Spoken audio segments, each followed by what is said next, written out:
grabar. Listo. Voy a también desactivar mi cámara porque si no, pues estorba la compartición de pantalla. Y vamos a hablar primero de la carta del estudiante. Entonces, la carta del estudiante, pueden observar la pantalla, ¿sí?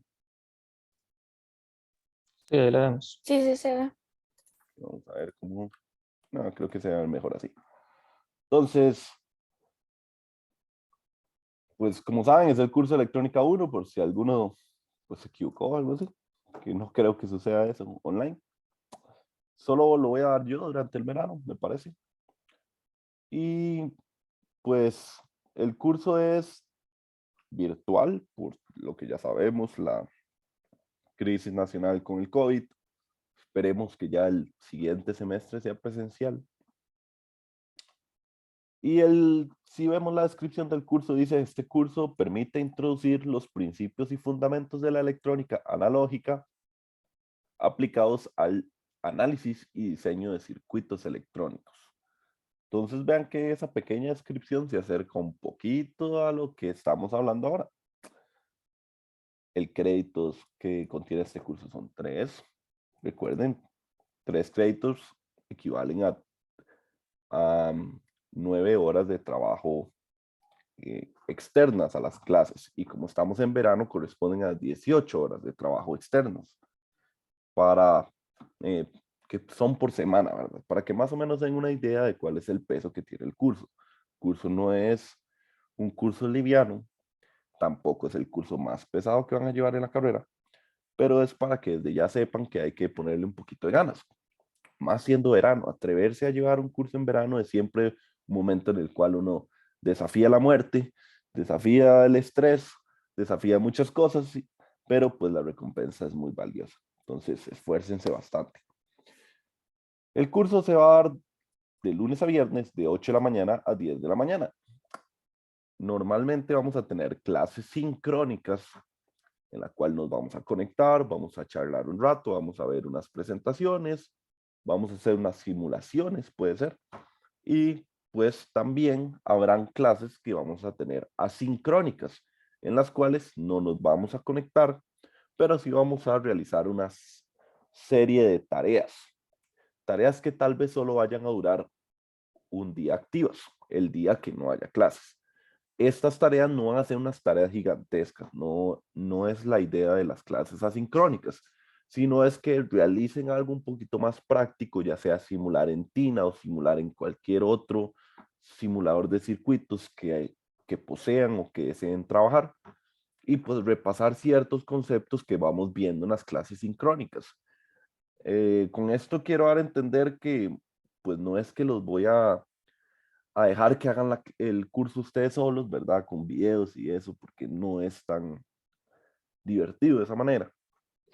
Pero sí que alguna que otra vez no nos vamos a conectar y vamos a tener que realizar un trabajo que, como les dije, no va a ser tan pesado, sino que va a corresponder o va a estar planeado para que se realice en 2 horas. Nada más que va a ser asincrónico porque van a tener todo el día para hacerlo, no exactamente las 2 horas de clase. Entonces, para liberarnos un poquito, no tener esa costumbre ni ese dolor de espalda de estar sentado todo el día en la computadora, sino que podamos pues cambiar un poquito el horario al menos. También tenemos las horas de consulta por este lado que van a ser los martes y viernes de 1 a 3. Las horas de consulta pueden ser sincrónicas a como pueden ser de tipo virtual, en el sentido de que nos podemos conectar, hablar por videollamada, o en esas horas me pueden escribir al Telegram, que ya vamos a verlo del grupo de Telegram y demás, y yo les puedo contestar. Cualquiera de las dos opciones son válidas. ¿Qué es lo que se vale y qué es lo que no se vale? Ok, se vale conectarnos vía cámara web, pero para eso al menos me gustaría que con un tiempo antes, ya sea el fin de semana, me pongan un mensaje o me lo digan al menos una media hora antes para yo poder acomodar a todas las personas que quieran tener pues consulta y que no pues entren todos a la vez y no poder cumplir con esas 2 horas de consulta. Entonces, si va a mantener sincrónicas, si quieren que nos conectemos a las horas de consulta, me lo mencionan un poquito antes, un día antes, 2 días antes, para yo guardarles un espacio y decirles, ok, conéctense a la 1 o conéctense a la 1:30 o conéctense a las 2, para que tampoco decirles, conéctense a la 1 y que su turno llegue hasta las 2 y perdieron 1 hora haciendo nada, ¿verdad? Eso es lo que quiero solucionar con esto de hacer una cita previa. Si hacen el método de escribirme por Telegram, no sé, profe, viera que aquí uso esta ecuación y no me sale nada que pueda despejar o no comprendo cómo funciona un diodo bien o alguna pregunta, ojalá puntual porque es por mensajes, me la pueden hacer llegar en cualquier momento. Lo único es que quiero que sepan, ¿verdad? Que pues yo también cumplo un horario. Entonces, si me escriben así como a las 11 de la noche, no esperen que les conteste a las 11 de la noche, ¿verdad? O si me escriben un fin de semana, no esperen que les conteste inmediatamente. Me tomaré mi tiempo, disfrutar el fin de semana, de estar en paz, de andar ahí, paseando en moto, no sé. Y si tengo un momento de libertad y me siento bien para responder mensajes de fin de semana, los contesto. Pero pues entre semanas sí estoy casi que activo de 8 a 5. Entonces, pueden escribirme durante la semana si quieren, pero preferiría que la mayoría de veces que me escriban sea durante las horas de consulta. ¿Ok? Esas son las reglas con las consultas. El requisito de este curso es únicamente Circuitos Lineales 1, que pues es un curso bastante fuerte, es un curso bastante pesado donde nos introducen a la electricidad.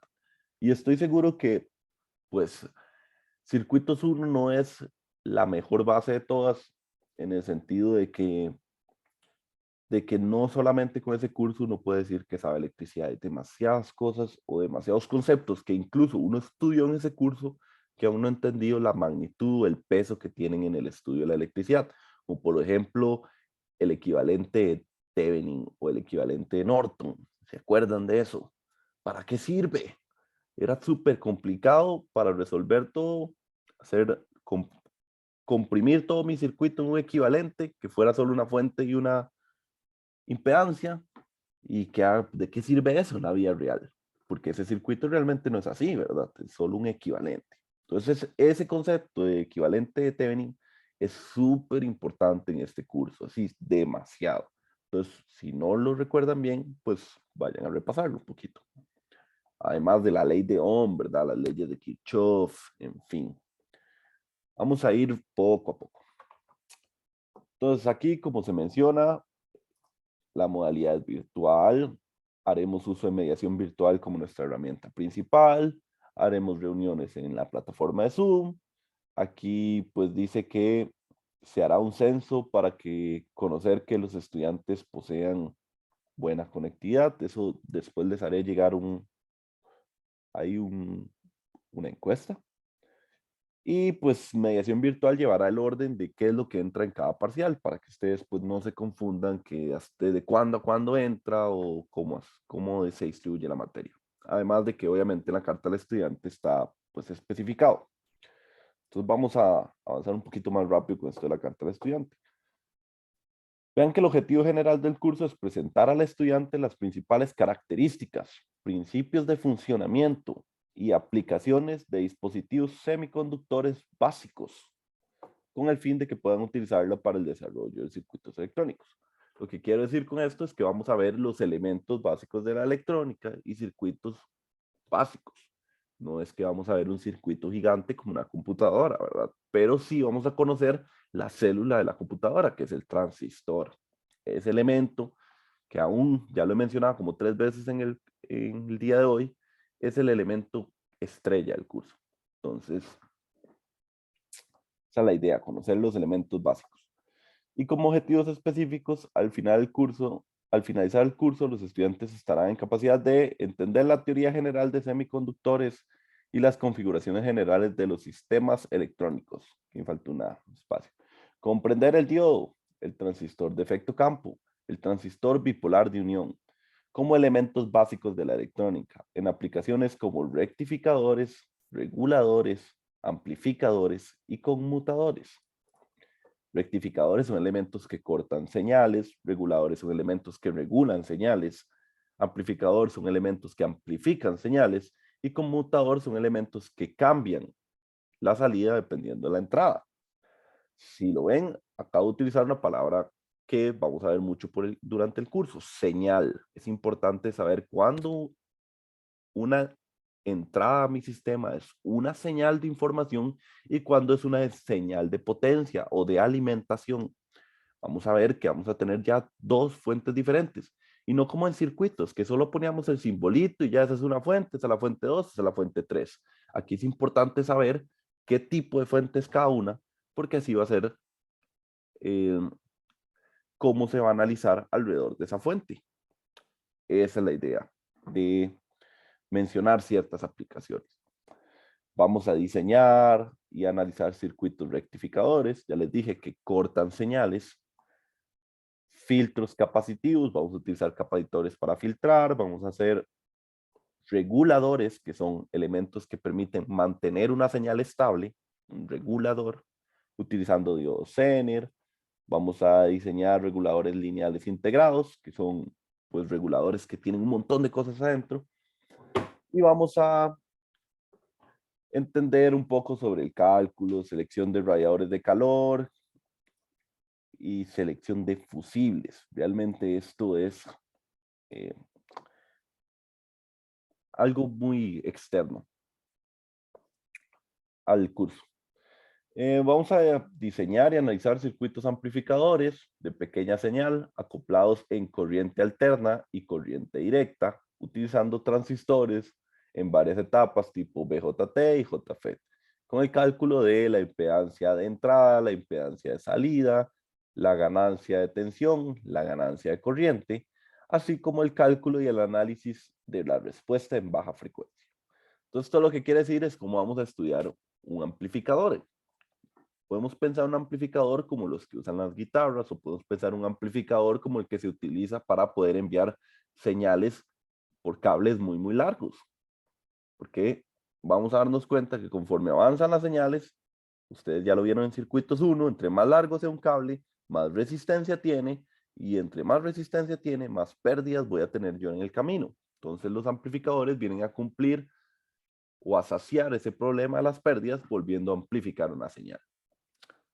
Eso sería como un amplificador como para señales de teléfono, algo sencillo. Y vamos a utilizar simuladores de circuitos como apoyo de sistemas electrónicos. Es muy importante que en este curso, que es el primero donde conocen elementos distintos a inductores, capacitores y resistores, aprendan a utilizar los simuladores de electrónica. Hay muchísimos de simuladores, todos son diferentes, pero en esencia tienen las mismas funciones. Entonces uno puede saber usar Tina y no puede saber usar ORCAD, pero estoy seguro que si uno sabe usar Tina y está al menos media hora en ORCAD, ya va a poder utilizarlo. E igual con cualquier otro, Every Circuit, Proteus, no sé, hay demasiados simuladores y muchos gratuitos y muchos en línea. Entonces pueden utilizar el que deseen. Tina es por excelencia pues el más completo, entre comillas, porque hay muchas cosas que le hacen falta, porque cobran y cobran un montón. Pero utilizar cualquier otro simulador de circuitos puede ser casi igual de eficiente que lo es Tina. Entonces, siéntanse libre de utilizar el que mejor se sienta. Ok, vamos a ver los temas ahora sí. Los temas, ya tenemos una clase 0, que es una introducción, que dura un cuarto de semana, una clase. Y habla sobre la historia de la electrónica, del tubo al vacío, a los circuitos integrados, aspectos generales de los sistemas electrónicos y repaso de simulaciones por computadora.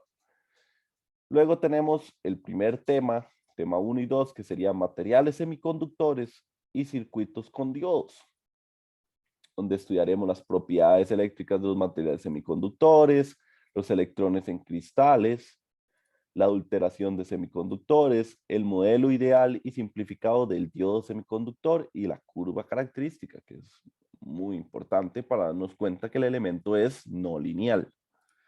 Circuitos equivalentes en corriente alterna y capacitancias, características y especificaciones electrónicas de diversos tipos de diodos, análisis con recta de carga, configuraciones con diodos, circuitos rectificadores en media onda y onda completa con etapa de filtrado capacitivo y circuitos con diodos Zener, circuitos recortadores y sujetadores con puertas AND/OR, circuitos con múltiples diodos, aplicaciones de diseño, fuentes de alimentación, el diodo Zener como regulador y pues hay diseño de fuentes reguladas con Zener.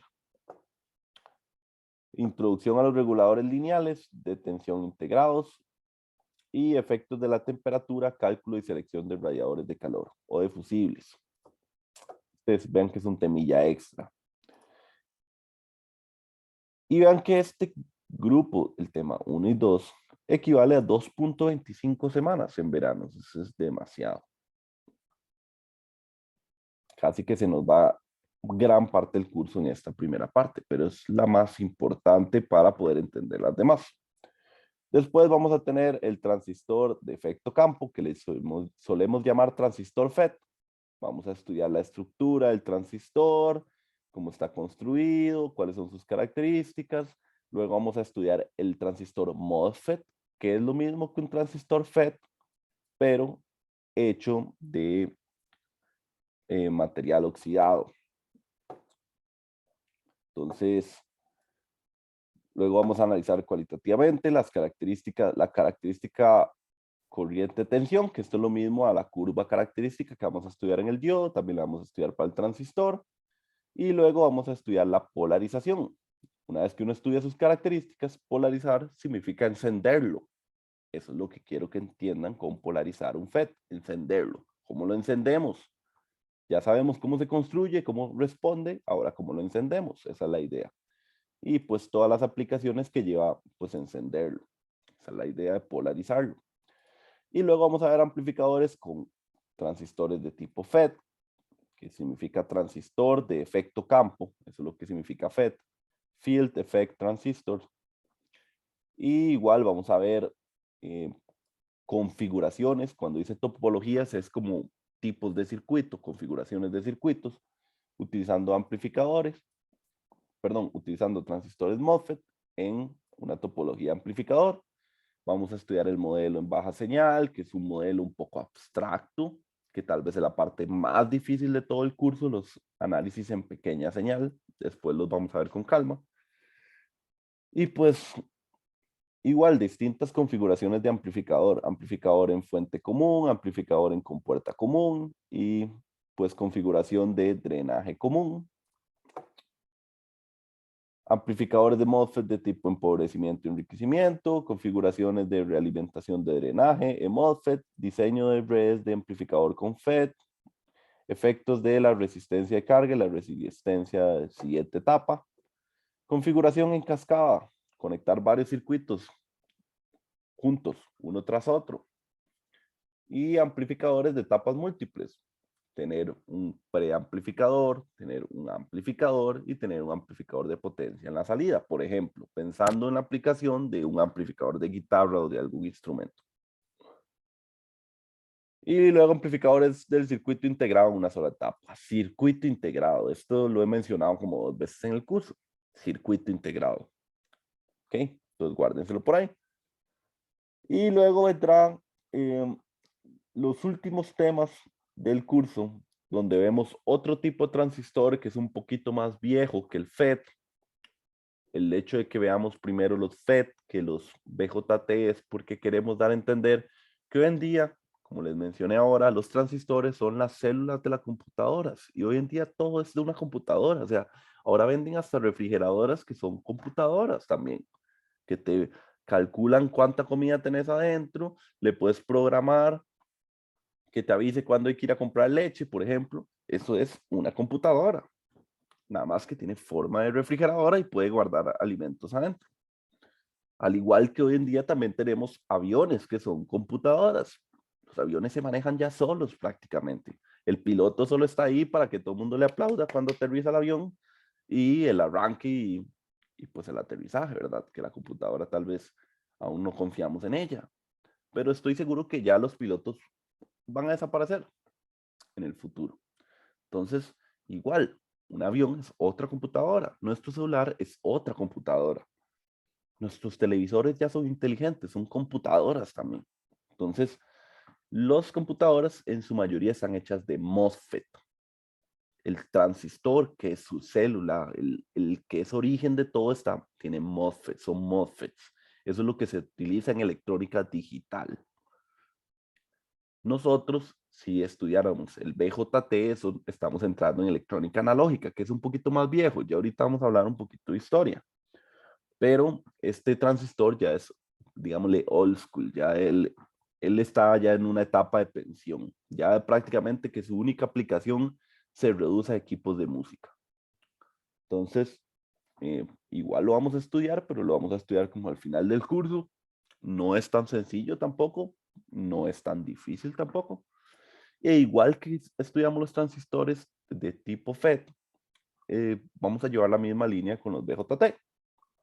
Construcción, funcionamiento, características, configuración en base común, acción amplificadora, configuración emisor común, colector común, límites de operación, hojas de especificaciones, las pruebas que se puede hacer un transistor, el modelo del transistor en pequeña y gran señal. Vean que volvió a aparecer lo que mencioné ahora de pequeña señal.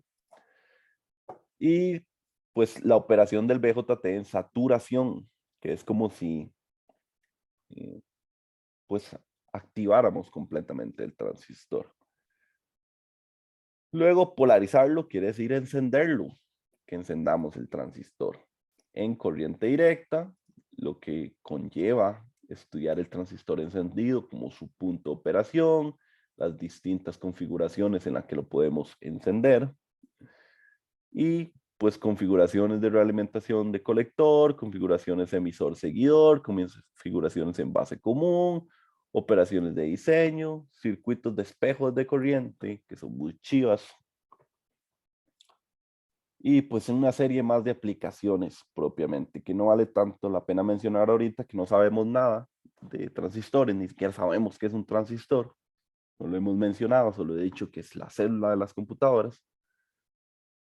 Entonces, pues veremos más aplicaciones y luego pues análisis en corriente alterna, que es prácticamente que ver análisis de amplificadores. Muchos amplificadores de audio están hechos a base de BJT en ciertas etapas, ¿verdad? Porque un amplificador, por ejemplo, algún instrumento, o no sé, los que pueden utilizar en, no sé, en vértigo, en algún lugar de noche ahí que les guste salir a bailar o hacer lo que sea, pues tienen sonidos muy fuertes, ¿verdad? Obviamente esos amplificadores de audio no son amplificadores de una etapa, ¿verdad? Son amplificadores de muchas etapas para hacer un dispositivo pues mucho más robusto. Entonces, conocer que hay distintas etapas en los amplificadores es importante para poder comprender cómo funcionan esos dispositivos, los dispositivos grandes, a gran escala. Entonces aquí pues veremos muchas configuraciones de de circuitos con transistor en modalidad de amplificador y pues obviamente estudiaremos las características que los diferencian de los anteriores amplificadores. Y ya llegando al final del curso, pues veremos la respuesta en frecuencia, que es ver cómo funcionan a distintas frecuencias, ya sean transistores BJT o ya sean transistores tipo FET, que es un curso, vean, es un tiempo pequeño, media semana. O sea, ya para ir cerrando el curso, entender un poquito para que esto que ven aquí va a ser de vital importancia para electrónica 2. Entonces, es como acercándonos a electrónica 2. Y el último tema del curso, que tal vez es el tema que más se relaciona con la fotónica, la hablaba que me eché al inicio, la maestría, eso tiene que ver con este último tema. Cuando veamos diodos emisores de luz, vean, el elemento que vamos a estudiar aquí es diodo, que yo creo que ya todos lo estudiaron alguna vez en física 3, en laboratorio de física 3. Entonces ya sabían que era un diodo, pues el LED es un tipo de diodo que emite luz. Entonces aquí lo vamos a estudiar un poquito más a fondo. Vamos a estudiar también lo que se llaman fotodiodos, que son sensores de luz, sirven como sensores. Vean que existe también fototransistor. Es un transistor que funciona con luz. Oh, ahora me da más curiosidad saber qué es un transistor, porque ahora ahí veo, primero me están hablando que funciona con electricidad, que lo enciendo, pero ahora me dicen que también puede funcionar con luz. Uno muy específico, ¿verdad? El fototransistor.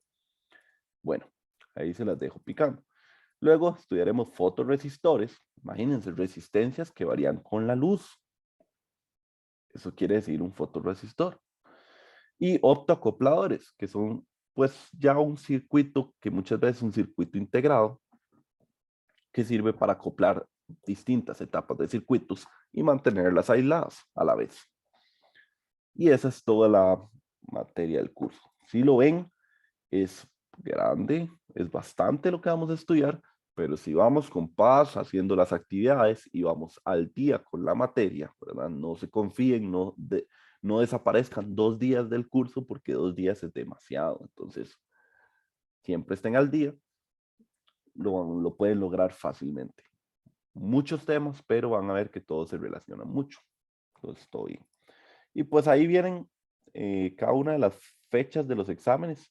Le puse semana, número de semana y no número, eh, nombre del día o algo así, para entender que puede ser durante toda esa semana. Igual siempre vamos a cumplir la regla donde se va a avisar al menos una semana antes cuál es la fecha correcta y final del examen.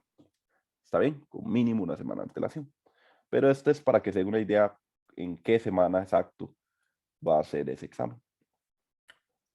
Y finalmente examen de ampliación, donde se evalúa toda la materia. ¿Alguien tiene preguntas hasta aquí?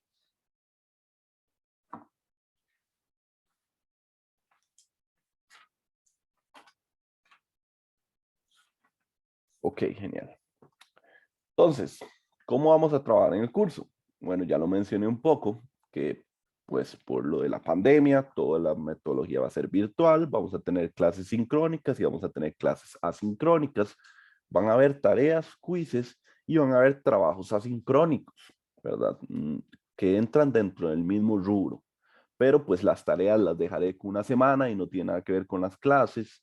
Los quizzes serán un día random, ahí que yo les avisaré, esta semana va a haber quiz, no tiene nada que ver con los trabajos asincrónicos y los trabajos asincrónicos van a sustituir horas de clase. Esa es la idea. Pueden haber proyectos, pueden haber informes con algún, no sé, algo que hagamos aquí vía cámara web, como que encendamos un transistor, encendamos un diodo. Yo tengo aquí en mi casa eh, equipo, equipo de electrónica. Tengo un generador de señales, tengo fuentes, tengo un osciloscopio, tengo multímetro y tengo 1 millón de protoboards, que es donde uno pues construye prototipos, circuitos, para poder estudiarlos o pues hacer un prototipo de algo, ¿verdad?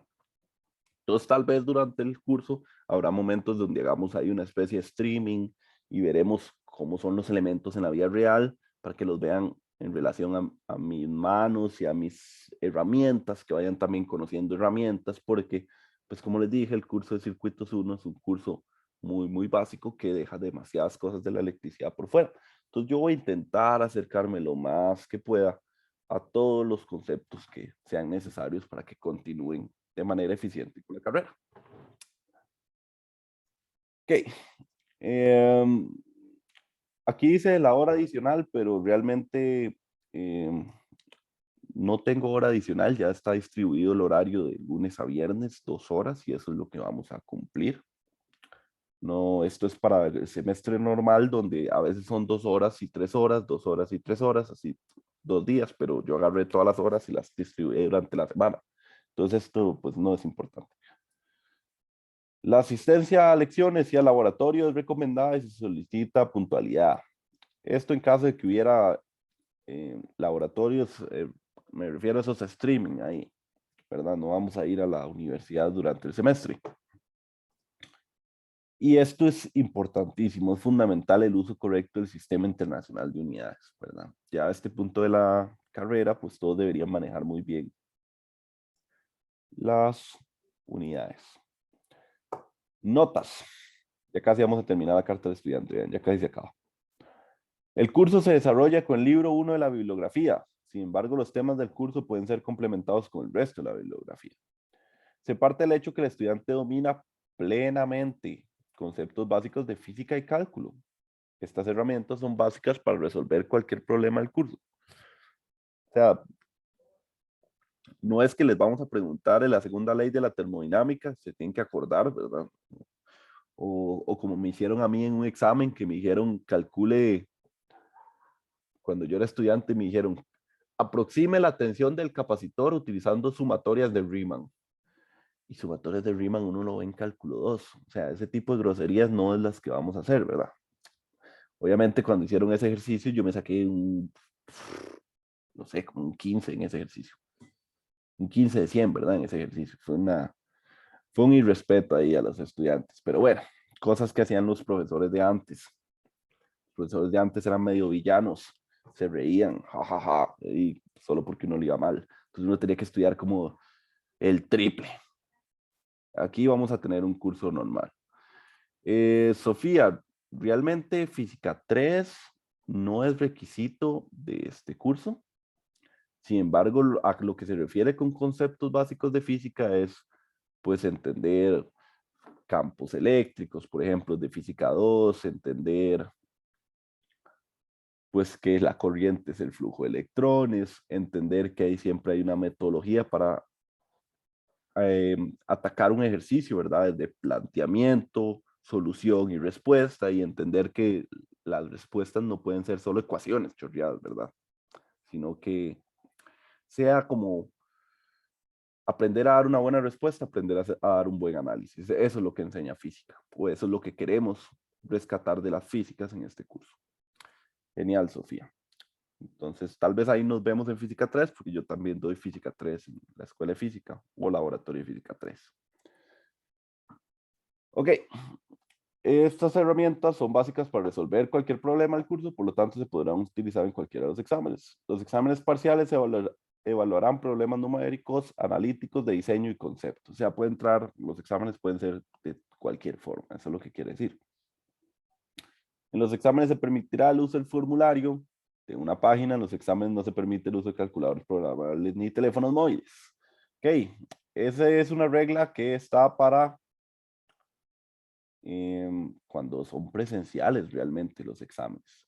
Como aquí vamos a ser virtuales, normalmente los exámenes yo se los voy a dar dependiendo. Si ese día me desperté y fui feliz, tal vez los deje el fin de semana.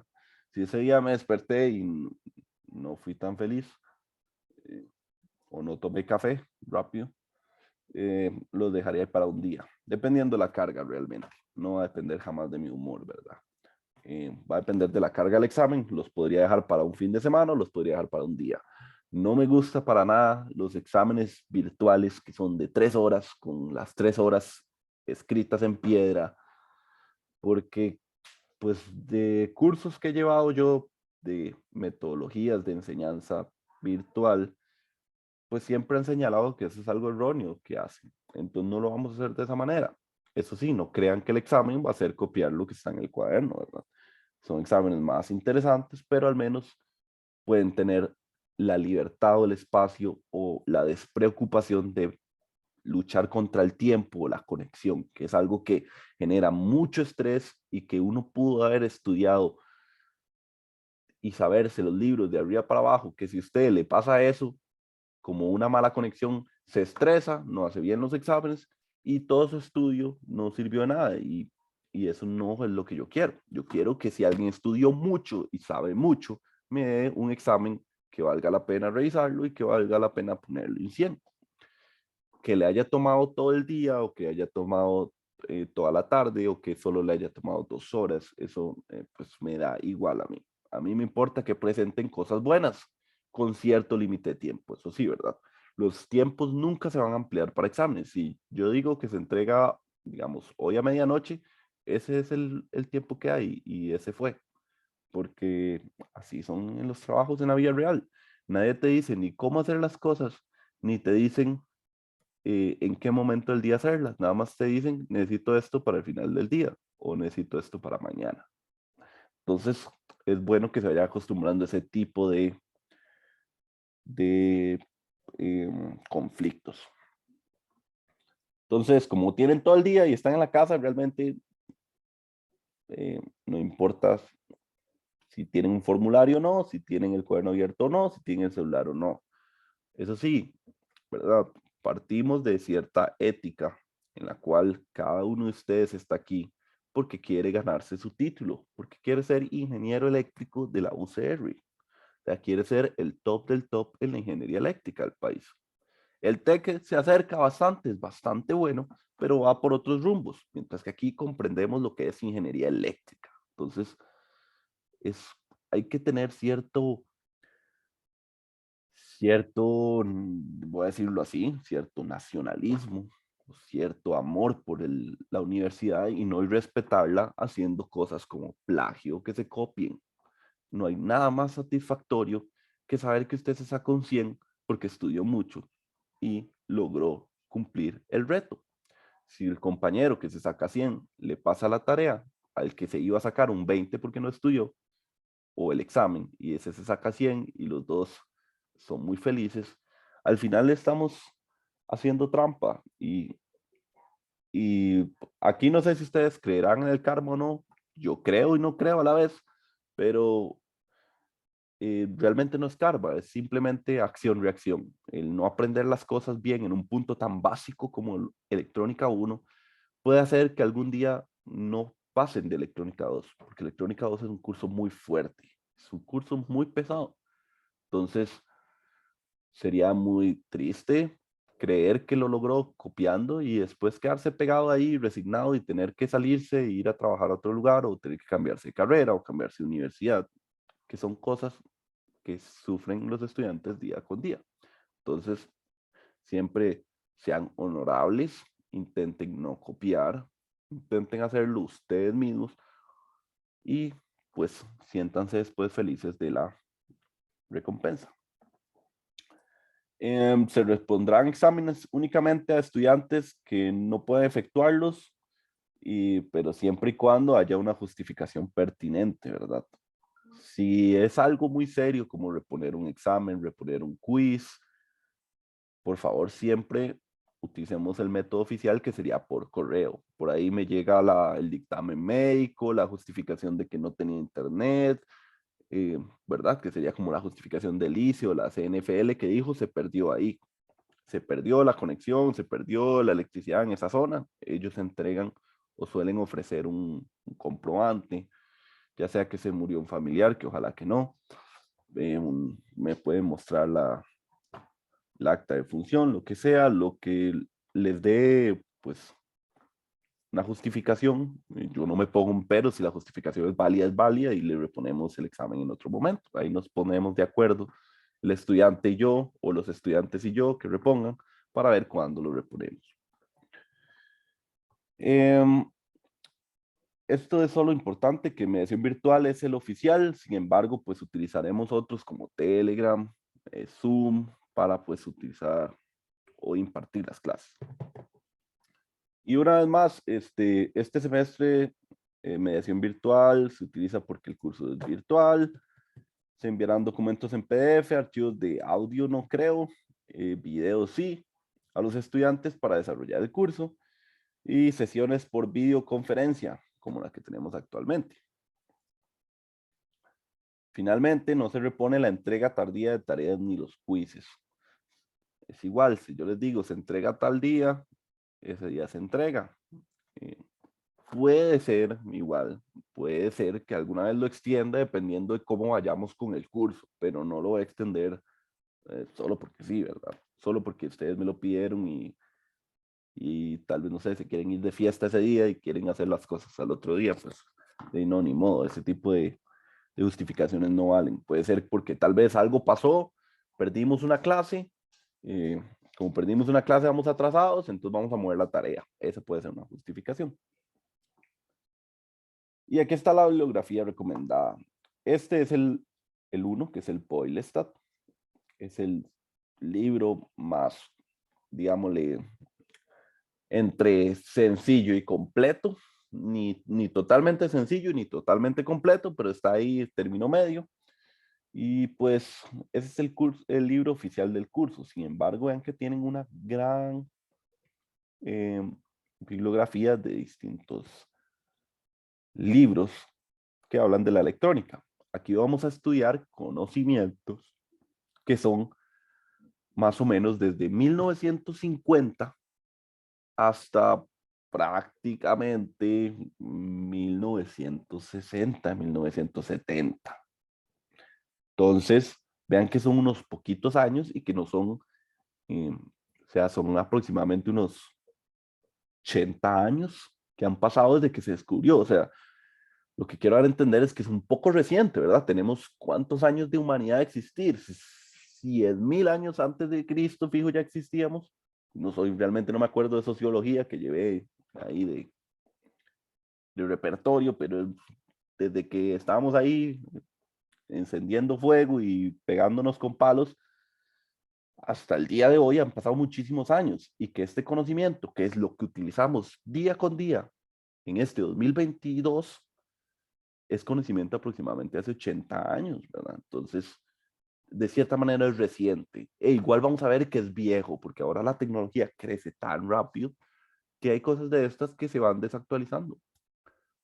Como por ejemplo los transistores BJT, se van desactualizando. Antes, en la época de los 60, cuando todo era puro rock and roll y ropas demasiado chivas, demasiado bonitas, y todo el mundo la pasaba bien, eh, pues realmente el transistor BJT era una estrella. O sea, él logró hacer que los radios dejaran de ser de tubos al vacío y que fueran esos meros chunchones grandísimos, meros equipos, a ser equipos portátiles. Hasta llegó a ayudar mucho para tener dispositivos como por ejemplo un Walkman, que es un dispositivo, tal vez es el primer dispositivo de audio que se utilizó para eh, pues escuchar música de manera más cómoda, un dispositivo que cupiera en la palma de la mano, algo como lo que hacemos ahora con el celular, nada más que en aquel tiempo pues era un Walkman y tenía transistores BJT adentro. Hoy en día, pues los celulares tienen esa cualidad de escuchar música, de guardar la música ahí mismo, ya no necesitamos cassettes, ¿verdad?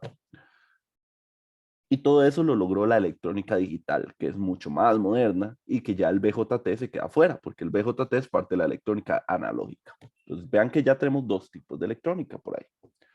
En fin, volviendo a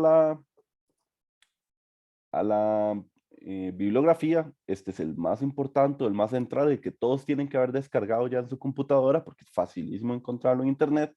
Y el segundo, que yo creo que vale mucho la pena estudiarlo, es o el Nimen o el Razavi, principalmente para este tema uno que era gigante, ¿se acuerdan? 2 semanas y media, 2 semanas.25, o sea, más bien 2 semanas y un cuarto, aproximadamente. Estos dos libros son buenísimos en el tema de construcción de semiconductor y de estudiar eh, cualidades de los semiconductores. Este tal vez se centra más en la parte de aplicaciones, de funcionamiento, de respuesta de los circuitos, pero estos dos se tratan mucho más de la fabricación, que es el primer capítulo que vamos a estudiar. Entonces, para que lo tomen en cuenta.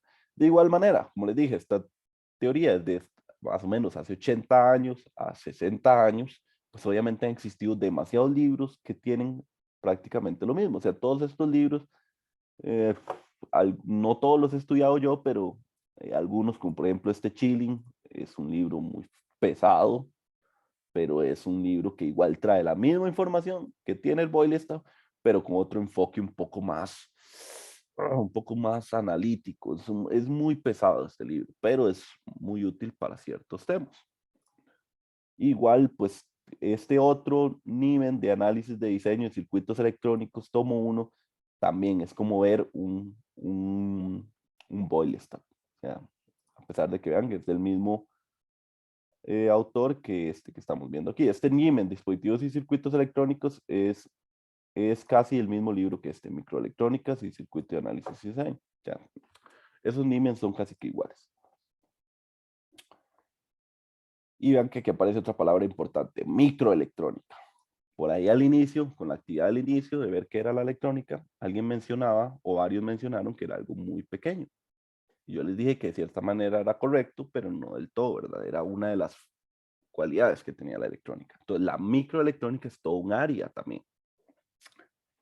Y finalmente, lo más importante del curso, para ustedes tal vez, sería la evaluación.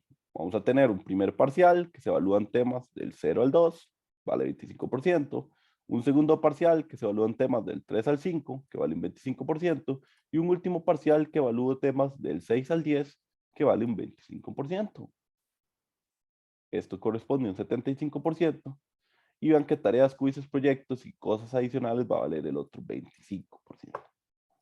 Si alguien va a ampliación, que ojalá que no, porque si es verano hay que correr, imagínense ir a ampliación y, y después tener que entrar un semestre presencial, no lo sé, no suena como algo muy tuanis. Entonces, esfuércense mucho al inicio para evitar a toda costa que suceda la ampliación. Y eso sería todo con la carta de estudiante.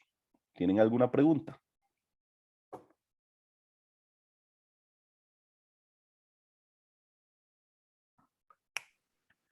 Para mí no. Ok, buenísimo. Entonces, revisando la mediación virtual, ven, aquí está la carta de estudiante, aquí está mi información, clásico, ¿verdad? Aquí está el reglamento para las asignaciones. Cuando tengan que entregar algo, lean esto para que es como el formato. Es nada más, vean, en la primera hoja tiene que ir el nombre. Cada problema deben venir en dos partes. La primera parte es el enunciado y la segunda parte la solución. Son las reglas. Entonces, antes de entregar una tarea, pues lean las reglas. Es que se entreguen en PDF, que pues el trabajo se haga en computadora. Normalmente no es que les voy a pedir, o sea, que me pongan una hoja llena de ecuaciones algebraicas, ¿verdad? Ahí por aquí hay algún punto que dice, eh, vamos a ver, el trabajo se debe hacer en computadora, todo el trabajo debe tener el mismo formato, exactamente la misma letra, exactamente el mismo color de tinta, el mismo tipo de papel, excepto que se ocupe algún papel especial para hacer un gráfico.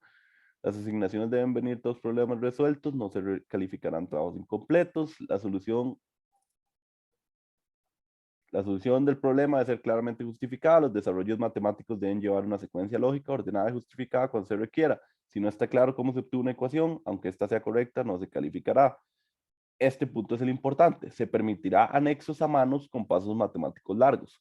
O sea, si ustedes tuvieron que tirar 2 páginas de álgebra, de ir despejando y haciendo cambios, ustedes pueden hacer eso en el cuaderno, lo escanean con una foto, con alguna aplicación que permita escanear de manera eficiente y lo anexan. Cuando están haciendo su tarea, ponen, bueno, pase de esta ecuación a esta ecuación con los pasos que se muestran en el anexo 1. Y eso es suficiente para mí. No necesito que me pongan en látex o en Word todas las ecuaciones porque eso lleva mucho tiempo y no es eso lo que me importa las actividades. Entonces ustedes pueden anexar los pasos matemáticos largos. Esa es la idea, ¿verdad? Pero igual, pues, si anexan los pasos matemáticos largos, pues en el desarrollo, el que va en computadora, el que va bonito, ponen de esta ecuación, pase a esta ecuación, a partir de los pasos hechos en el anexo 1. Y eso es listo, así no tienen que ponerme todas las ecuaciones. Si alguien quiere ir a revisar de dónde salió eso, a ver si yo lo obtuve, voy al anexo. Y si el anexo es, ¿verdad? Tiene que estar claro, ¿verdad? Tiene que estar ordenado, a pesar de que lo están escaneando, lo pueden hacer en el cuaderno, por favor, con bonita letra, un buen orden, o sea, como si estuvieran presentando un trabajo, que es al final lo que están haciendo, ¿verdad? Entonces, se vale eso. Eh, Realmente es simplemente eso, el reglamento, eso es lo primero, el reglamento, las asignaciones. Lo segundo es que aquí hay un link que los lleva al canal de YouTube. Es un canal de YouTube mío. Este link ya los lleva directamente a la lista de reproducción de las clases de electrónica 1. Entonces, como la clase de hoy, que ya la estoy grabando cuando termine, yo la subiré a ese canal y ustedes la podrán acceder desde aquí. Si ustedes le dan el link, ahí clic y lo abren, ven, aquí está directamente electrónica 1. No hay videos porque pues el primer video que va a ver es este. Es importante que ojalá, este es mi canal, John, aquí de mi nombre, John Ross, nada más. Se suscriban, ojalá, porque es mucho más fácil para ustedes saber que están suscritos, que se les notifica si llegan videos y que incluso, yo no sé, a veces YouTube tiene tantas opciones que a veces los videos desaparecen para alguien que no está suscrito. No soy experto en YouTube, realmente llevo como 3 semestres utilizándolo y prácticamente que lo que hago es subir videos, ¿verdad? Obviamente voy aprendiendo todo lo que pueda, eh, pero ser youtuber no es mi pasión, entonces suscríbanse nada más para que todo esté en orden. Entonces, que más se suscriben, mejor. Este es el link, pues, de las sesiones, ¿verdad? Siempre va a ser este link. Entonces, eh, pues ahí van a estar las clases. Ahí iniciamos las clases sincrónicas. Y este es el reglamento de acoso, ¿verdad? Y aquí, pues, les puse el número de denuncias y el correo de la Comisión contra el Acoso. Y aquí, pues, viene el reglamento de todo lo que es pertinente, que en resumen, lo puedo resumir como uno no tiene por qué tolerar alguna situación de acoso. Pueden comunicarlo conmigo en caso de que, pues, no saben con quién comunicarlo o quieren que yo les ayude. Eh, Incluso este reglamento de acoso, pues, aplica también para los profesores, conserjes, rectores, lo que sea, ya sea de profesor a estudiante, de conserje a estudiante, de conserje a profesor, de profesora a rector, de rector a estudiante, de estudiante a rector, de estudiante a profesor. O sea, ese reglamento aplica en cualquier dirección, ¿verdad? No es unidireccional. Y el acoso existe de muchas formas, ¿verdad? No solo el acoso sexual, que es tal vez el del que es más, o el que es como, el nombre es más llamativo porque es como más güey o es peor, no sé. Bueno, todos los acosos son horribles. Entonces, pueden hablar conmigo y si no quieren hablar conmigo, ahí está pues el número de denuncias y el reglamento para que puedan darse una idea de cómo está pues las reglas del juego. Eh, no acosen, ¿verdad? Eh, Aplica tanto para hombres como para mujeres y como les dije, aplica para todo tipo de acoso. Entonces, es importante siempre mencionarlo. Y lo último que tenemos, o lo único que tenemos aquí es una presentación de introducción a la electrónica, que es lo siguiente. Vemos esta presentación, tiene como 6 diapositivas y con eso terminamos por hoy. ¿Está bien? Todo claro con las reglas del juego, de la mediación virtual, de la metodología del curso y de la evaluación. ¿O alguien tiene alguna pregunta?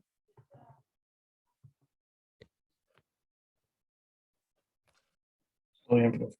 Ok, genial. Entonces, vamos a la primera clase, la clase 0. Entonces, estamos en el curso de electrónica 1 y de 313, clase 0, introducción a la electrónica. Ok, entonces, hace un rato comentábamos que era electrónica para cada persona, o al menos escuchamos unas cuantas opiniones. El definir electrónica hoy en día, con lo metido que estamos en la tecnología y cómo la tecnología eléctrica es la predominante en nuestra sociedad, pues el término electrónica se empieza a hacer cada vez más amplio y más amplio y más amplio y va cubriendo más áreas y más áreas porque vamos descubriendo más y más cosas y vamos haciendo nuestra vida cada vez más fácil. Entonces, tal vez una forma muy sencilla de poder decir que es electrónica sería decir que es aquella rama de la electricidad que estudia el flujo de cargas, ya sea en gases, como lo puede ser en un tubo fluorescente. Dentro de un tubo fluorescente, lo que hay es un gas. Cuando yo lo conecto a la electricidad, pongo una diferencia potencial, es decir, creo un campo eléctrico, hago mover cargas libres a través del gas y en el caso del fluorescente, ese movimiento de cargas a través del gas hace que se emita luz. Entonces, la electrónica puede ser, pues, la rama de la electricidad que estudia el movimiento de las cargas en gases al vacío, como lo pueden ser en tubos al vacío, o en semiconductor, como lo podría ser en la mayoría de los elementos que vamos a estudiar en el curso, de hecho. En este curso vamos a estudiar justo estos elementos, que son los que están hechos de semiconductor. La gran o el gran avance de poder tener elementos en semiconductor es que dejamos atrás su antecesor, que eran los tubos al vacío. Antes, los amplificadores, los rectificadores, los cortadores de señal, ¿se acuerdan? Los reguladores, todas esas aplicaciones que vamos a ver durante el curso, antes se realizaban con tubos al vacío. ¿Cuál era el problema de hacerlo con tubos al vacío? Que estos tubos pueden ser muy grandes, pueden ser muy, que generan mucho calor, por lo cual imagínense un cuarto con unos 7 tubos de eso, imagínense el calor que hace en ese cuarto. Aparte son muy grandes, son muy calientes, generan mucho calor, además no tienen una vida útil muy larga, entonces pasaban quemando, había que estarlos cambiando para que pues, las computadoras del pasado funcionaran o los amplificadores del pasado siguieran funcionando. Y cuando llega la electrónica en semiconductor, el cual los mismos funciones que tenían los tubos al vacío, los tienen los elementos en semiconductor. Por eso les dije que todas las aplicaciones que vamos a estudiar antes se hacían con estas. Estos elementos pequeñitos vienen a sustituir estos grandotes con las mismas características, con las mismas aplicaciones, pero con mejores características, como ser más pequeños, como ser que consumen menos potencia, generan menos calor, tienen una vida útil más grande y pues permite, todas las características unidas permiten que hacer dispositivos más robustos e eficientes, ¿verdad? Ya durante el curso no vamos a estudiar ni la electrónica en gases ni la electrónica en el vacío, porque tal vez esto realmente le pertenece a un curso de iluminación y esto tal vez le pertenece a un curso de amantes retro de música.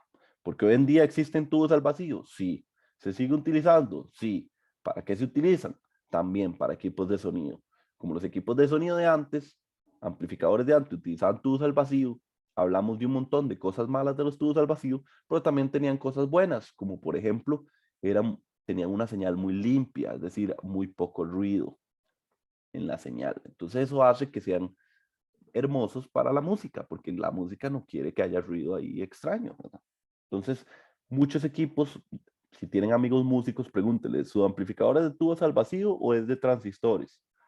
Y si él les dice que es de tubos al vacío, estoy seguro que es un músico que le gusta mucho su área y que también tiene el dinero, ¿verdad? Para comprar. No, tampoco, no crean que son baratos. Entonces nos vamos a enfocar en la electrónica justo en la etapa de los semiconductores, pero también puede comprender estas otros, digamos, subáreas en el vacío y en gas. Los semiconductores, que son los que vamos a estudiar, por aquí este elemento que pueden ver aquí de 3 patillas, este es un transistor, y este elemento que ven aquí de 3 patillas también es un transistor, y este elemento que ven aquí de 3 patillas también es un transistor. Es decir, que el elemento pueden venir en diferentes empaquetados. El empaquetado realmente no me habla mucho del dispositivo por dentro, más que el código que tienen aquí escrito, porque este código que tienen aquí escrito es lo que me dice saber que este dispositivo es un transistor y no un diodo, porque podemos tener diodos en este mismo empaque con las mismas 3 patillas, pero con código diferente ya es un elemento diferente. Entonces, la idea de hacerlo en semiconductor fue que lo comprimimos tanto en que más bien ahora tenemos que ponerles etiquetas para saber qué es cada elemento, porque a simple vista o sin etiqueta podría ser cualquier cosa. Como es tan pequeño, podría ser cualquier cosa. Cualquier otro elemento, hasta podría ser un circuito integrado. ¿Y qué es un circuito integrado? Ok, un circuito integrado es cuando tenemos un gran circuito, por ejemplo, hagamos un amplificador, hagamos un detector de mentiras, hagamos un termómetro, hagamos lo que sea, pero lo hacemos que todo esté en un solo empaquetado, o sea, tenemos un gran circuito en un empaquetado, un pequeño chip. Si hablamos ya de circuitos integrados, estamos hablando de un área, de una subárea de la electrónica que se llama la microelectrónica, donde en este chip que ustedes ven aquí, este es un chip de un procesador. O sea, imagínense la cantidad de dispositivos que pueden haber ahí adentro. Si nosotros pensamos cuántos transistores puede tener un procesador, ¿alguien quiere batear un número? 100, 1000, 10,000, 100 millones. Millones de millones. ¿Alguien quiere batear un número de transistores que pueden haber ahí adentro? 14,000. Ok, 14,000. ¿Quién da más? ¿Quién da más? ¿Quién tira otro? 10,000. Ok. Sofía, 10,000. ¿Quién da más? Vamos por 14,000 y 10,000. ¿Quién quiere tirar un número ahí? Uno más para dar una percepción de ustedes, nada más. Podría ser como 100,000, tal vez. Como 100,000. Ok. Ok. Dijeron 10,000, 16,000 y 100,000. ¿Eso les parece que son números grandes para ustedes? La verdad es que procesadores hoy en día tienen billones de transistores adentro. O sea que en este chip que ustedes ven aquí, que se ve muy, con muy pocas patillas, no sé, con muchas patillas, esa cucaracha, ese que ustedes van a Stream Tech y lo compran para armarse su computadora y compran Ryzen 3, Ryzen 5, o compran de Intel i3, i5. Bueno, esos procesadores que son los más modernos del mercado, bueno, más modernos sería como i9, Ryzen 7, en fin, da igual, no me voy a meter en computadoras tanto. Pero esos procesadores de la época actual tienen billones de transistores, tienen demasiados transistores adentro. ¿Y cómo logran meter tantos transistores si se supone que un transistor era de esta forma? ¿Cómo hacen para meter billones aquí adentro?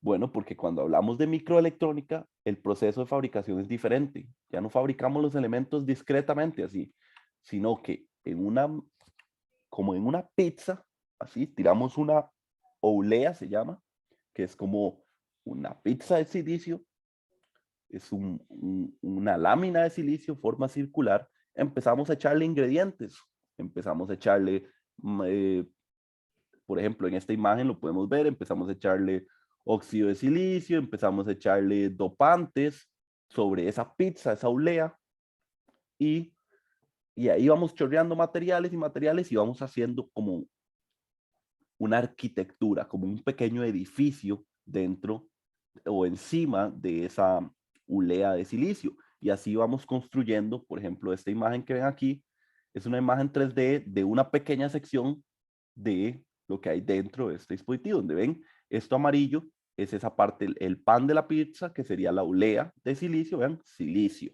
Dice aquí, ve, sí, de silicio. Y ahí encima empiezan a poner materiales. Obviamente, esto se hace con máquinas muy buenas, donde sueltan un poquito de un material, no sé, que puede ser como un poco de boro, y con luz ultravioleta queman el boro que no les gusta y dejan el boro con la forma que quieran y así forman billones de transistores adentro. Es un sistema bastante complejo, pero gracias a esta microelectrónica y a esta forma de construir circuitos es que podemos reducir las cosas a un tamaño que nos quepa en la mano y poder tener un sistema tan complejo como lo es un celular que puede llamar, recibir mensajes, grabar videos, subir TikToks, guardar 1 millón de fotos porque nunca nos da la gana borrarlas, tener tiendas en línea, manejar tus tarjetas de crédito, todas esas funciones que son tan complejas y difíciles de programar se logran gracias a que tenemos procesadores que tienen muchos transistores y muchos transistores quiere decir que el procesador es muy bueno. De hecho, cuando tenemos un iCore 3, un iCore 5, un iCore 7, lo que vamos haciendo es subiendo la cantidad de transistores que hay adentro. Entonces, mucha de la carrera de la microelectrónica ha sido hacer cada vez los transistores más pequeños. Entonces, alguien se le activó el micrófono por aquello. Entonces, la microelectrónica es toda un área que tal vez no vamos a entrar en este curso porque solo vamos a ver los elementos básicos, pero sepan que gracias a la microelectrónica es que las computadoras hoy en día pueden estar en cualquier tipo de dispositivo, como lo mencioné ahora, refrigeradoras, pantallas, en fin, tenemos computadoras en todo lado, la era del internet, la era de la computación. Entonces, ¿Querían ver cómo es la primera computadora? Bueno, la primera computadora que existió se llamaba esta, ENIAC. Y aquí les dejo un código QR por si lo quieren ver, porque aquí no me cabían todas las fotos, ¿verdad? Entonces, si usan este código QR que hay aquí, pueden ir a ver una biblioteca de fotos de cómo era la ENIAC. Aquí parece cuál es la ENIAC. Esto aquí, esto de aquí, esto aquí o esto aquí. Pues la ENIAC era el tamaño de un cuarto, pues.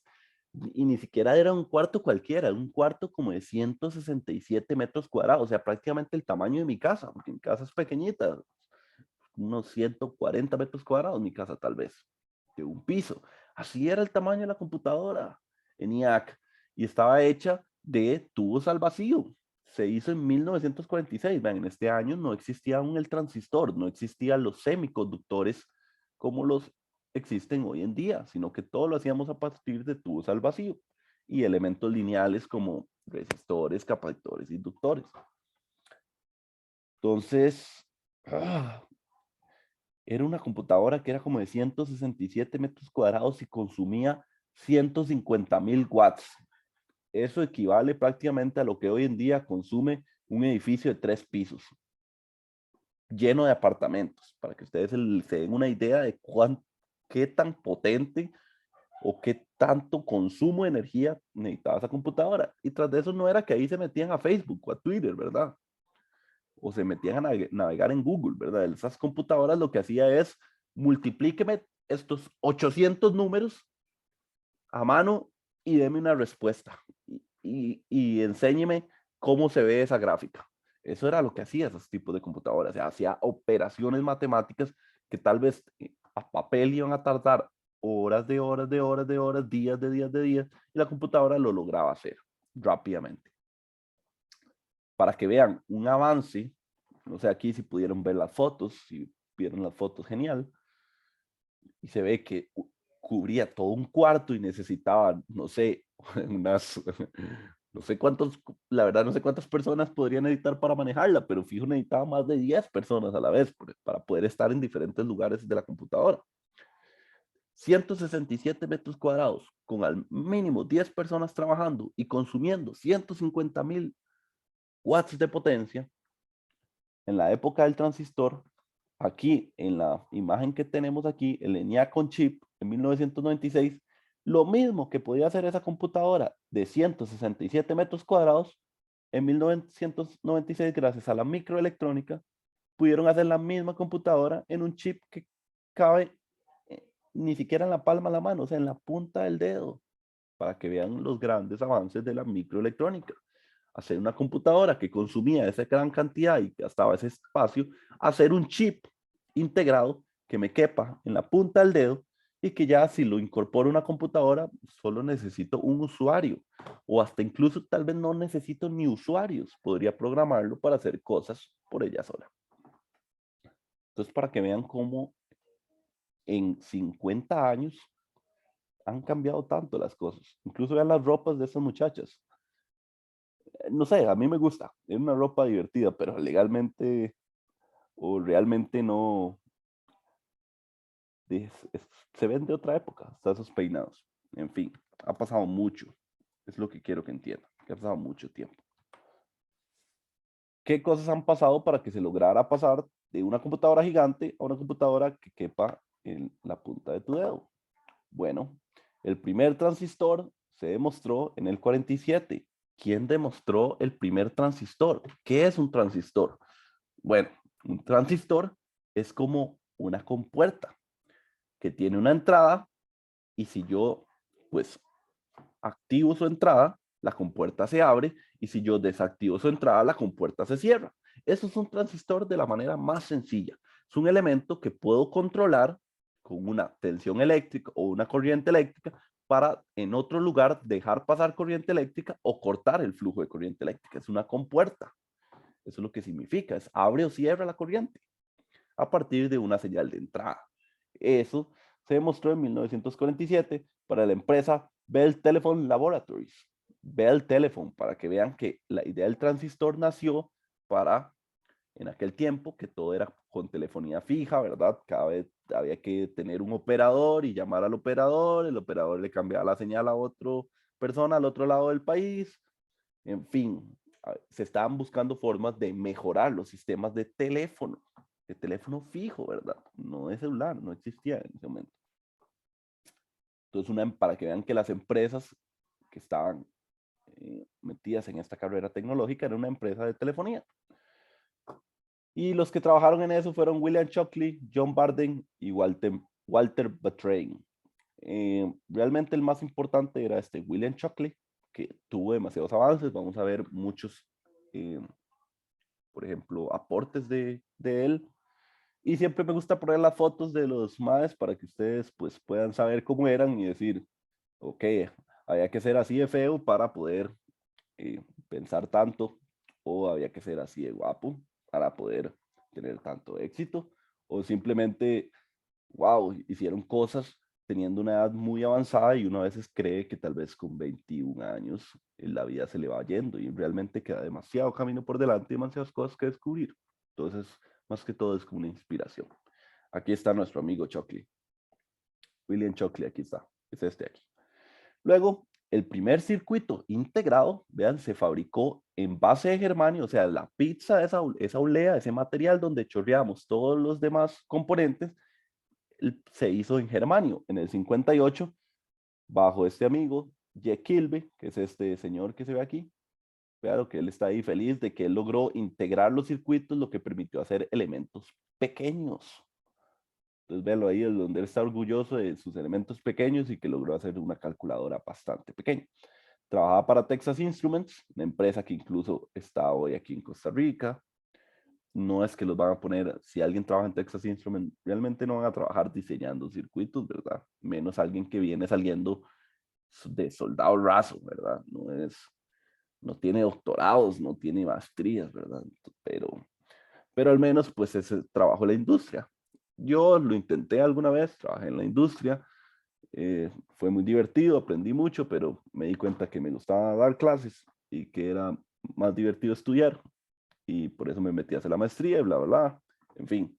Pero la industria es súper importante y muchos de ustedes van a terminar trabajando en la industria. Entonces, bueno, desde ya que vayan conociendo qué empresas están en el país, qué empresas quieren llegar ustedes a trabajar ahí.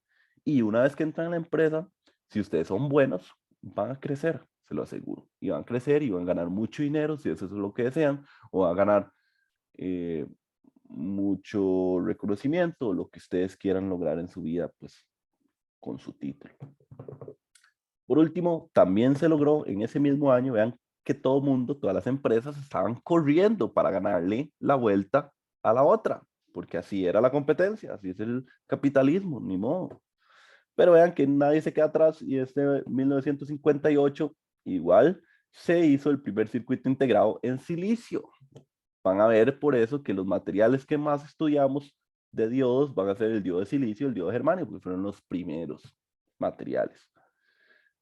Y este fue para la empresa Fairchild Semiconductor, una empresa que fabricaba electrónica, y fue este amigo Robert Nice, que este sí era un poquito más joven que su rival, y pues logró también, a ellos dos se les atribuye como los papás del circuito integrado. Hoy en día, ¿qué se usa integrado? Bueno, hoy en día pasamos de alguna vez utilizar elementos discretos con transistores BJT a utilizar elementos discretos con transistores MOSFET en una era ya digital. Y después de los MOSFET, vamos a tecnología MOS, que serían pues MOSFETs integrados, como les mostré en esta imagen, que los fabrican así. ¡Wow! ¿Cómo ha cambiado la vida? Entonces, vean que aquí les dije que el BJT era un elemento analógico y que el MOSFET vino a hacer la era digital. ¿A qué me refiero con esto? Bueno, que tenemos principalmente estos dos tipos de señales. Una señal analógica es una señal continua en el tiempo, una señal del mundo exterior. Por ejemplo, si yo me tomara la temperatura y mi temperatura haría un cambio continuo, ¿verdad? No habría un momento en que mi temperatura desaparezca y luego vuelva a aparecer, desaparezca y vuelva a aparecer. O sea, mi temperatura es una señal continua. al igual como lo puede ser una señal de radio, al igual como lo puede ser una señal de fuerza. El hecho que yo empiece a empujar una mesa y yo grafique esa fuerza en el tiempo, la fuerza se va a ver como una señal continua, porque en todo momento aplico fuerza o dejo de aplicar, pero no es como que estoy empujando algo y hay fuerza y luego no hay fuerza y luego no hay, ¿verdad? Porque estoy empujando, o sea, estoy constantemente empujando. Entonces la idea de ver esta imagen es que entiendan la diferencia de señales analógicas. Los transistores BJT, que eran los viejitos, todo su funcionamiento está basado en hacer uso de señales analógicas. Los tubos al vacío estaban hechos para trabajar con señales analógicas porque el mundo exterior es analógico. Un día vinieron los transistores de efecto de efecto campo, los FET, y cambiamos la forma de ver las cosas. Entonces empezamos a hacer computadoras que no trabajaran de manera analógica, sino que trabajaran de manera digital, en binario. Exacto, la matrix es real, o sea, el mundo está hecho de unos y ceros. Todas las computadoras no, ellas no saben qué está pasando, ellas solo ven fluir unos y ceros. ¿Y qué es un 1 para una computadora y qué es un 0 para una computadora? Bueno, un 1 y un 0 puede ser una tensión de 5 volts para un 1 y un 0 puede ser una tensión de 0 volts. Entonces esto para la computadora es 0 volts, 5 volts, 0 volts, 0 volts, 5 volts, 0 volts, 5 volts. Pero esta instrucción que va aquí puede ser la instrucción que uno mandó por Google para solicitar que le cargue mediación virtual. Usted pone en Google mediación virtual, pero la computadora no entiende sus palabras. Agarra sus palabras, las convierte a binario, las convierte en unos y ceros, tramita esa información de manera eléctrica, llega hasta Google y le dice a Google, vea, tengo este montón de unos y ceros. Google lo agarra y dice, ok, este montón de unos y ceros es que quiere mediación virtual. Tome, le voy a mandar este montón de unos y ceros que representan la página de mediación virtual y esas vuelven a viajar hasta su computadora y ustedes lo abren y ¡pum! Se abrió mediación virtual. La computadora nunca se dio cuenta que usted le preguntó mediación virtual. Él solo convirtió la información de entrada en bits, así se le llama esto, bits. Por eso ustedes van a ver que cosas de computadora como memoria dice, no sé, megabytes, que bytes son 4 bits. Entonces, bits es como una forma de decir un 1, un 0, un binario.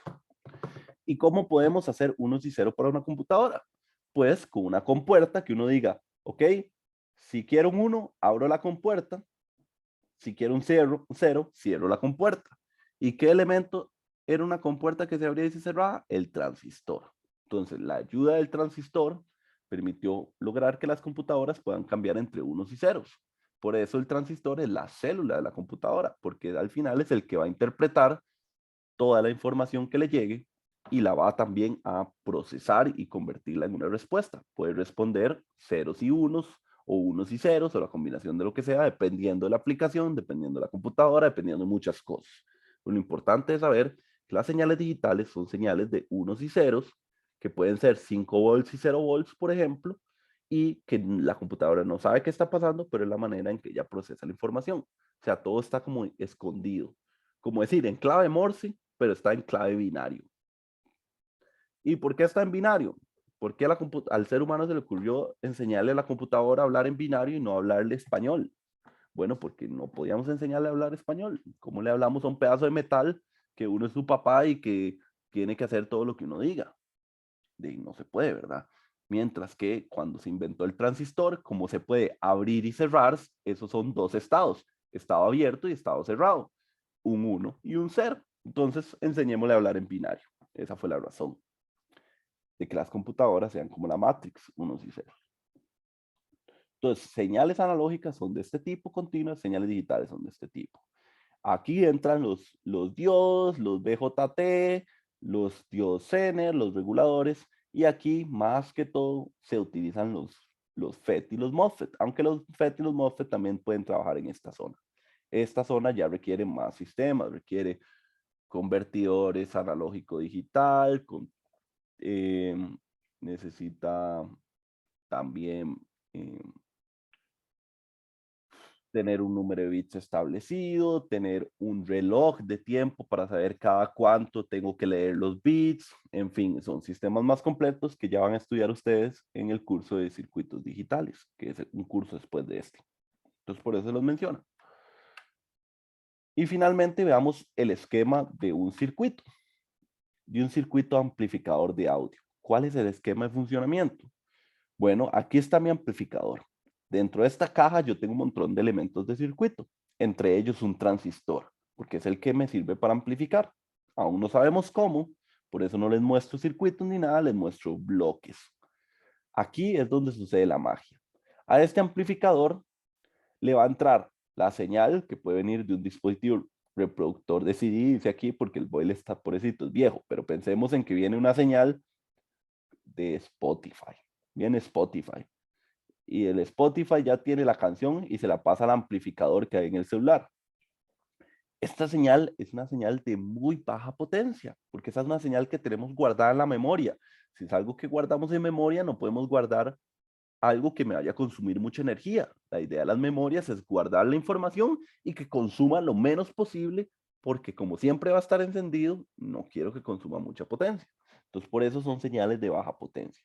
O incluso la guitarra eléctrica, cuando uno la toca, genera una señal analógica, como la que ya vimos hace un rato en la diapositiva, y esa señal es de muy baja potencia, porque la forma en que producimos electricidad a partir del sonido, pues es una señal muy baja.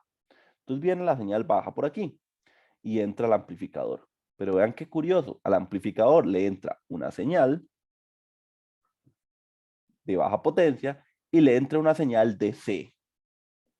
¿Qué quiero dar a entender con esto? Que aquí, normalmente, el símbolo que vamos a utilizar para esto va a ser el símbolo que utilizábamos para una corriente alterna, ¿se acuerdan? Era algo así. O sea, no era así de feo, pero era como así. O sea, esto normalmente son señales, vean, signal source, o sea, son señales, son lo que yo quiero procesar. Mientras que esta otra entrada que dice DC Voltage Source, suelen ser las fuentes que poníamos así, como una batería. De nuevo, no era así de fea, ¿verdad? Pero es que estoy con el mouse. Entonces, suelen ser esa fuente que era nada más el más y menos y valía, no sé, 5 volts DC. Mientras que esta podría ser un seno de omega T, por ejemplo. Vean la diferencia. ¿Cuál va a ser la diferencia principalmente entre las dos? Que esta señal es lo que yo quiero procesar y lo que yo quiero entregar a mi parlante o a mi salida o a mi carga, lo que sea. En caso de ser audio, yo quiero que la señal de música suene duro en el parlante. Y este DC lo que va a servir es para encender los transistores. ¿Se acuerdan que les dije cuando veíamos los temas que había una parte que decía polarización del transistor? Bueno, para que la compuerta pueda servir, para que el transistor pueda servir y pueda abrir o cerrar el flujo de corriente, yo necesito polarizarlo, yo necesito encenderlo. Y no lo puedo encender con esta señal porque esta señal es la de baja potencia. La tengo que ayudar a encender con esta señal de tensión. O sea, esta es la batería. Entonces vean que al circuito le entra la batería y le entra la señal. Cada una de ellas las vamos a tratar diferentes porque a la hora de analizar los circuitos las analizamos de manera diferente porque cumplen diferentes funciones, son diferentes. Lo mencioné como 1000 veces diferentes y lo podría decir 5 veces seguidas, diferentes.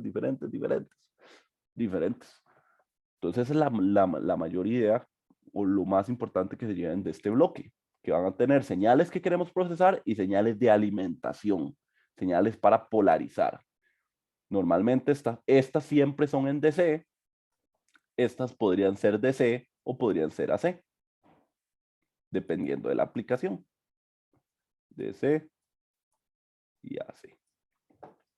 Entonces, repasando, para ya terminar con la clase de hoy. Viene una señal de muy baja potencia, que es el audio que yo quiero escuchar. Entra al amplificador. El amplificador, para que pueda amplificar, tiene que coger la energía de la alimentación, en polarizarse, y ahora sí que está polarizado, que tiene la energía y le entra la señal, él obtiene aquí una señal que es de alta potencia, o sea, la amplificó, la hizo grande. Y una vez que ya la tenemos grande, la podemos entregar a una carga, que en este caso la carga podría ser unos parlantes. Y listo, escucharíamos música. Si agarráramos esta señal y la pegamos directamente al parlante, no suena nada. ¿Por qué? Porque es de tan baja potencia que no va a hacer poder vibrar el parlante. ¿Cómo funciona un parlante? Es simplemente una lona conectada a un material magnético que cuando yo paso corriente, por lo mismo que estudiamos en física 3, del magnetismo y de las fuerzas magnéticas, ese parlante vibra al mismo ritmo en que vibra la señal eléctrica. Y como está vibrando, genera ondas de sonido. Las ondas de sonido viajan por el aire, llegan a nuestros oídos y escuchamos la música. Así de simple. Entonces necesitamos entregarle bastante corriente para que esto vibre con bastante fuerza y se escuche bien. Entonces no podríamos jamás conectar esta señal directa a la carga, necesitamos el amplificador. Y para que el amplificador funcione necesitamos polarizarlo y necesitamos una señal de entrada. Ya vamos a ver que hay otras cosas importantes como sería el acople de impedancias, algo que les mencionaron en circuitos 1 y espero que se lo hayan mencionado mucho. Igual lo vamos a ver de nuevo. Entonces el acople de impedancias también es importante. Finalmente, los dejo con una reflexión que dice: las características eléctricas de los dispositivos electrónicos proveen una conmutación controlada perfecta para el procesamiento de señales. ¿Qué quiere decir con esto? Que gracias a el invento de los semiconductores o el descubrimiento de los semiconductores para el flujo de corriente, demostró que sus características permitieron hacer que conmutemos, es decir, abrir y cerrar cosas de manera controlada, lo cual es perfecto para procesar señales. Recuerden, señales significa información del ser humano. Por eso les daba el ejemplo de poner algo en Google. Esa es una señal. Lo que yo envié es una señal, es información. Quiero que llegue al otro lado. Quiero que le llegue a Google para que él pues me dé una respuesta y se dé un diálogo o una telecomunicación. Entonces, las características que vamos a estudiar de estos dispositivos fueron los que permiten tener esa conmutación controlada perfecta para el procesamiento de señales. Y eso sería todo por hoy. ¿Tienen alguna pregunta?